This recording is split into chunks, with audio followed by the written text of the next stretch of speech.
In a back-and-forth game at Fiserv Forum, the Los Angeles Lakers were able to prevail with a slim victory, 133-129. Chris Middleton would get the start in his first game back from injury. In the first quarter, he'd find his footing by putting in 6 minutes of action, resulting in 2 points. Following one period of play, the Lakers held a slight advantage, 33-31. Los Angeles was simply hitting everything in the second quarter, making Milwaukee's defense look absolutely porous. At the break, they were shooting a red-hot 56.3%, which was good enough to grant them a 66-58 lead. It was much larger early on in the quarter, but the Bucks did a fantastic job of chipping away at the deficit. The Bucks would come out in the second half swinging. A quick burst gave them a lead they fought hard for, but only to see it be taken right away from them in the blink of an eye. The Lakers would construct another double-digit lead midway through the third, but Milwaukee was able to trim it heading into the fourth at 101-97. What an entertaining fourth quarter. It had everything. In a playoff atmosphere, both teams traded blows one after another. However, the Bucks didn't have enough left in the tank when it came into the dying embers of the game, faltering late with a key turnover, paving the way to victory for the Lakers. They'd end up wrapping things up with a 133-129 victory. The superstars had their fingerprints all over this one. Anthony Davis finished with a game-high 44 points. Giannis Antetokounmpo had 40. LeBron James and Drew Holiday each had 28 apiece. But first, if you're new to the Milwaukee Bucks news channel, enjoy and subscribe now so you don't miss the latest Bucks news, which we're always bringing you firsthand here. Enjoy and like this video, so that YouTube keeps delivering you as the latest Bucks news.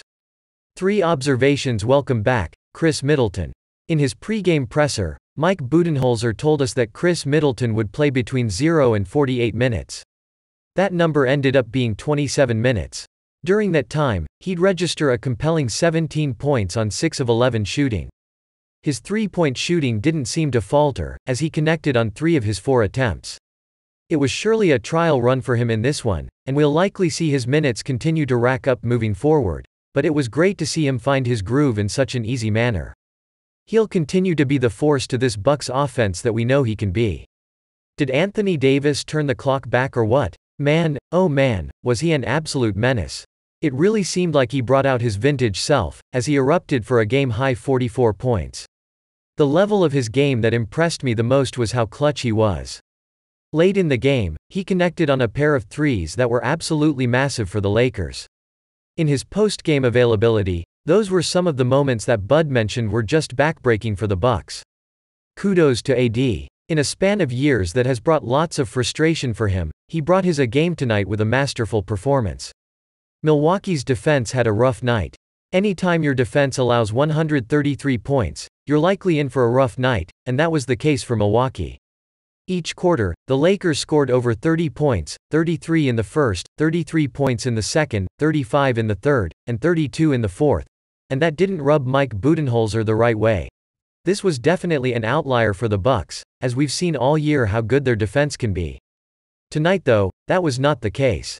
As you can see by his quote above, Bud was quite frustrated about it and his guys will definitely be hearing about it.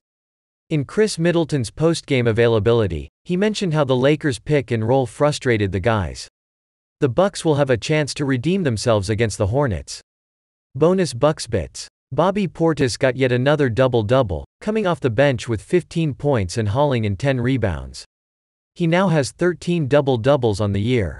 This was great to see again. LeBron made some tough shots. He's still such an incredible player.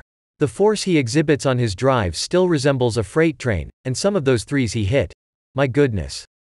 Russell Westbrook also had himself a game.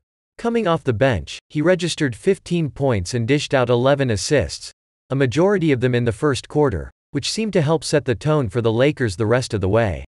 That Giannis block on LeBron was a thing of beauty. He pulled a LeBron on LeBron. Right after that, Brook administered a two-handed block that led to a Giannis dunk. That took Fiserv to another level. I hate to be the bearer of bad news, but it was not Red Panda's best night. She dropped a bowl while setting them up on her leg, then dropped 3 in a row. I still can't believe it. Giannis was called for a 10-second violation on a free throw attempt in this one. I believe that was his first of the year.